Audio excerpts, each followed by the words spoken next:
Well, everyone, I finally had some time to make an interior review, and I'm sure that some things are going to have to change location-wise, but we'll go from there. So, first off, and most importantly, I ordered this off Amazon.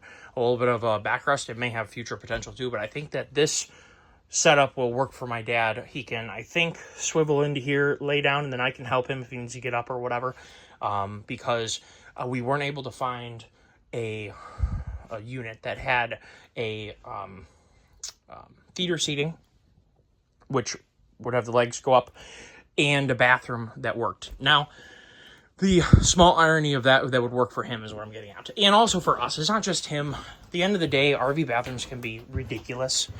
As that RV reviewer Matt says, and I'm not trying to copy you, bud, because you do actually really awesome RV reviews, but that is definitely a prime pooping position. Definitely on board with that.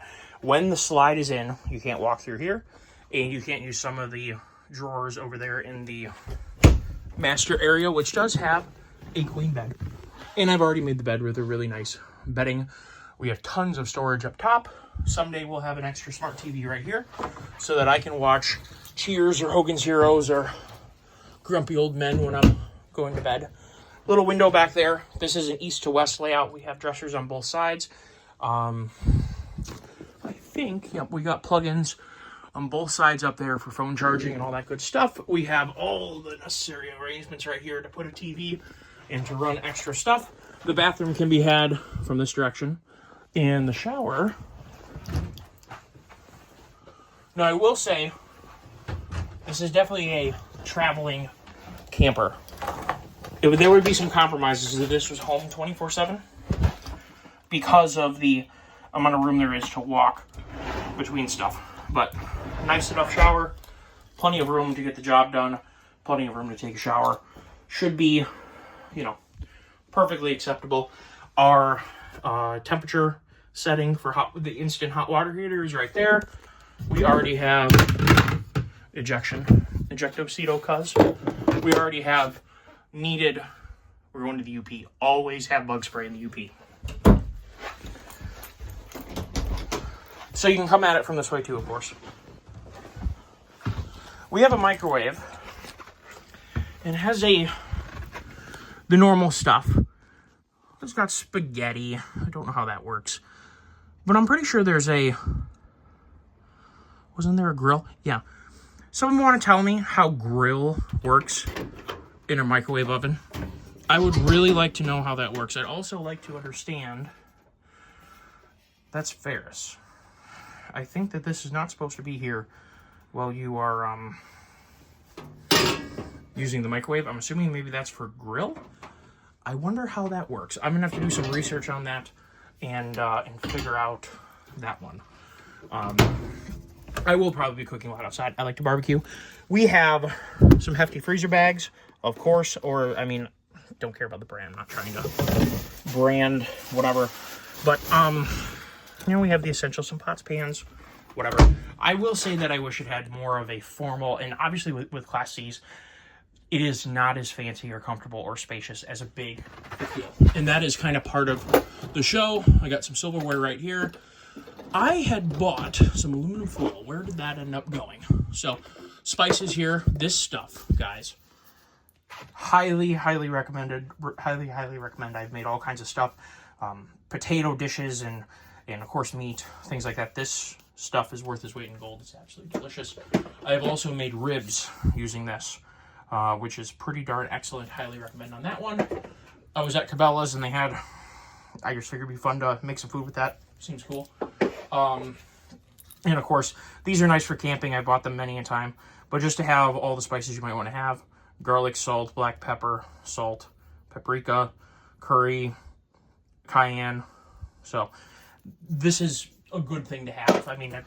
Whether you're tent camping or whether you're in an RV. We can make do, for sure. There's a good bit of room when the slide is out. When the slide's in, it's a little bit less. This does go up and has little kickers on the bottom. And it also has a plug down below to put the coffee maker. I'm planning on putting it there. I was a little bit surprised with all the room that's here that I don't see a power plug here to run a coffee maker right there. That is the one little disappointing thing that I have going on right now, is I'm not seeing a way to run a coffee maker right here, unless, of course, you had a long enough cord to plug it in here, run it around like that. We might just put it out here and then stow it away. I have the coffee maker right here right now. This is just a used one my parents had in their house, and I stole it. I have my dad's needed essentials in here, and I got him a heating blanket and an extra blanket, so that's cool. I'm sure that this will change layouts when we're going camping, but right now it's about making sure he's okay. This above bunk on this thing is absolutely ridiculously huge. I haven't seen on here a rating. Usually one of these signs tells you maximum cargo capacity up here. It's usually 750 pounds. Now, I don't weigh 750 pounds. However, I'm still concerned about not being that guy who gets up in his RV and sits down and collapses his rooftop bedding. You know, call me crazy. And by the way, I'm only saving this box because it is, they threw in a starter kit. So probably a good time right now to talk about something. The General RV in Mount Clemens, they did not sponsor me at all. I have absolutely no affiliation with them. I bought the unit for, I think, a very fair price, and they threw in some stuff because of end of season, probably things like that. But I want to really quick shout out something really quick. Jessica is one of the salespeople. James is another one of the, and he's one of the financial closing guys. I actually didn't end up closing with him. I actually closed with another gentleman. I think his name was Matt or something like that. Regardless, we had a very unique situation, a very sped up timeline, a very spontaneous situation. And these people were willing to jump through hoops to make this sale possible. What I mean by that is that they let me come and demo the unit before I paid anything on it. They trusted me when I said I'm buying it, you know, whatever, I put money down on it, but that's, you know, pittance compared to the value of the thing. They worked with me in every possible way to make sure that this worked. And had it not been for, I think, a very good staff, a very decent manager setup, and people willing to work with you to make something happen, this would not have been able to be done in time. We are on a very tight schedule with his current health situations, and we don't have time. So, huge shout out to them for making that possible. I truly appreciate everything you guys have done. When I back up here, so on, you know, moving forward, on other notes, there's just tons of room in here. This is going to work really well for our family. We have dogs. This is going to be really great. We got plenty of room to let them be dogs. Keep in mind something. One of the things that was on our roster of things potentially to get would be a toy hauler with a porch and a windowed-in door. That was one of the things that we searched at for when it came down to for my wife and I to get a camper someday. The reason for that is because of the dogs. We'd have an extra area in the back, the toy hauler section, to segregate the dogs should one of them get dirty or stinky or sick or whatever. If we came in muddy, also for toy hauler things, all that kind of stuff. What made us go to this? I would have never considered a real motorhome because I never grew up having a motorhome. My family's never had an RV. I have no background in having RVs. I've done a ton of tent camping.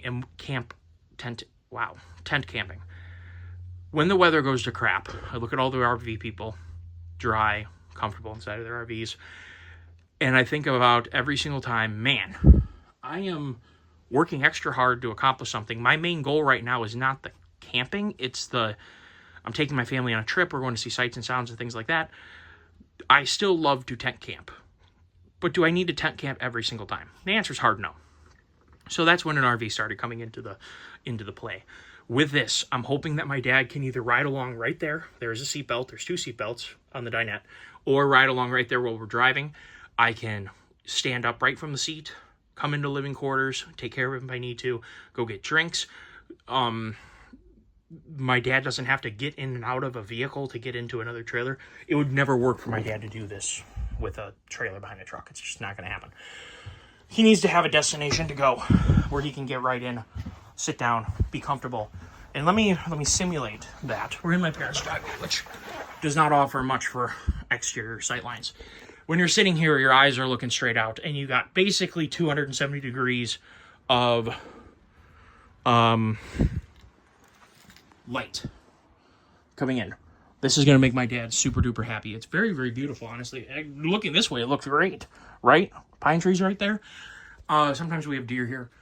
Even though it's a suburb of Detroit, there's definitely deer and big deer in Detroit area.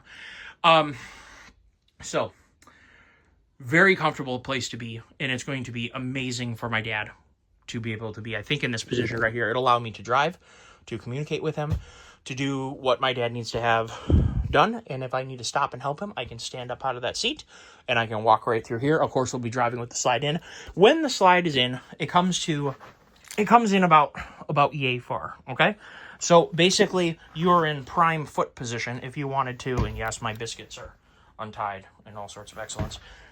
There are a lot of miles on these shoes. They are quite worn. Highly recommend Salomon shoes, though. They're really excellent shoes.